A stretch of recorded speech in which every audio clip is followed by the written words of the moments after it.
Welcome to day 916 of a Diary of a Runpreneur. Give this a like, share, comment, subscribe, as the more people we get in front of, the more money we raise on my fundraising mission to save the lives of children by attempting the ultimate ultramarathon. All the information about the challenge and how you can support it is in the link in the comments below. Thank you as always, and let's get started.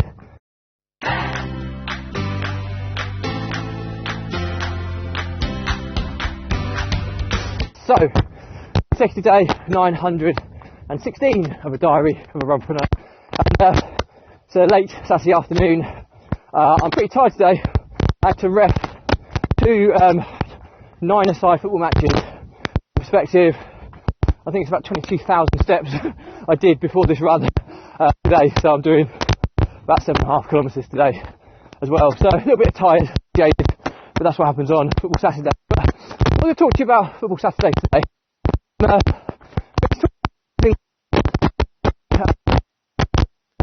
And the great legendary Fleetwood Mac passed away. Some illness, by accounts, but the news was very sudden.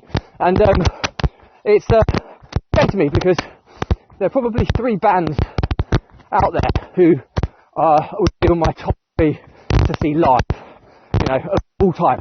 And I think probably in this order it would be Queen with the original 4, Freddie Mercury, Brian May, Roger Taylor, John Deacon. I have seen Queen with Adam Lambert, but it was just Brian May and Roger Taylor. Amazing, but obviously without the great Freddie. Fleetwood Mac would be my number 2.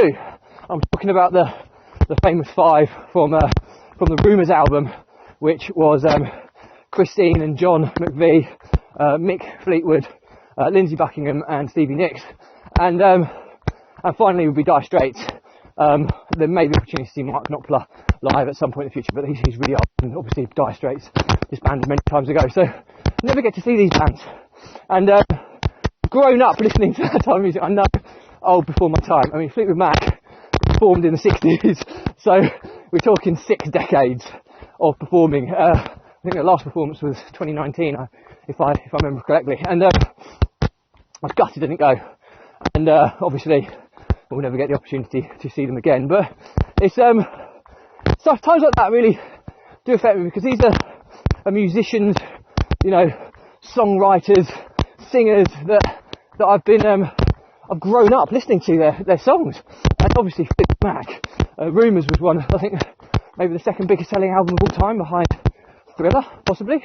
I mean, they were the band back in the kind of 70s and 80s, and yeah, I was absolutely gutted, because she had such an iconic voice, and Fleetwood Mac always appealed to me, not just because of their ridiculously catchy and musical tunes. I mean, they went from blues to kind of rock, with a bit of country and folk in there as well, and I just love the music. And the thing is, when an artist, I remember Freddie Mercury died in 92, I think it was, I was 10, I cried, because I'd listened to Queen so much in my youth, and I have to confess, I shed a tear for Christine McVie. I was watching her Songbird documentary last night, and very, very sad.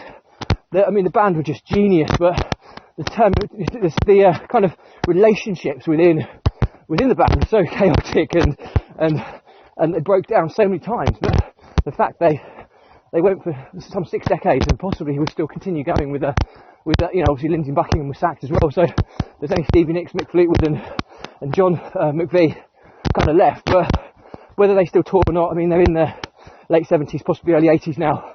But yeah, very, very sad. And the thing is, when a great musician passes away, you're left with their heavy hits and their musical gifts, if you like, to constantly remind you how great they really were. And that's real legacy. And you know, her voice, it just, Fleetwood Mac for me should never have worked. I mean, it was an American Californian couple, thrown in both musically my singers, but Lindsey Buckingham was an amazing guitarist, and thrown together with British bassist, drummer, and British keyboard player and vocalist, and it just worked.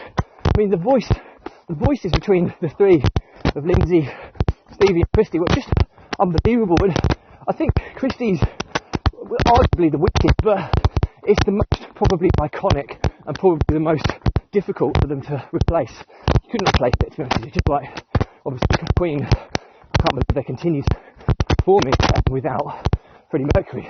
It worked, but obviously it would never be comparable to the Queen himself. So, yeah, very, very sad. And I just want to talk about it today because I've been, the next few days, rather than listening to audiobooks and stuff, I will be listening just to Fleetwood Mac, their kind of back catalogue of tunes live and in the studio. Just enjoy how amazingly talented that band was and how I will always be gutted that I will never get the chance to see them live. But anyway, more to the story today is, I think the beauty of musicians is that their legacy continues to live on their music. And I think we should all take a leaf out of their books and think, what can we do to leave our legacy? Well, I want to do mine through my philanthropic activities and my diarising of my journey from my blog. Not comparing myself to the great Christy McVie by any stretch, but it's still my little way of trying to leave my legacy. So, big question is, how do you leave yours? That's it for me today. Any questions or comments, drop me a line, I'll respond to everyone. Do give this, subscribe, share, and like, as more people get on my fundraising mission to save the lives of children, protecting the culture marathon. All the information about the challenge, how to support it, is in the link in the comments below. Thank you as always. Stay positive, stay happy. See you next time.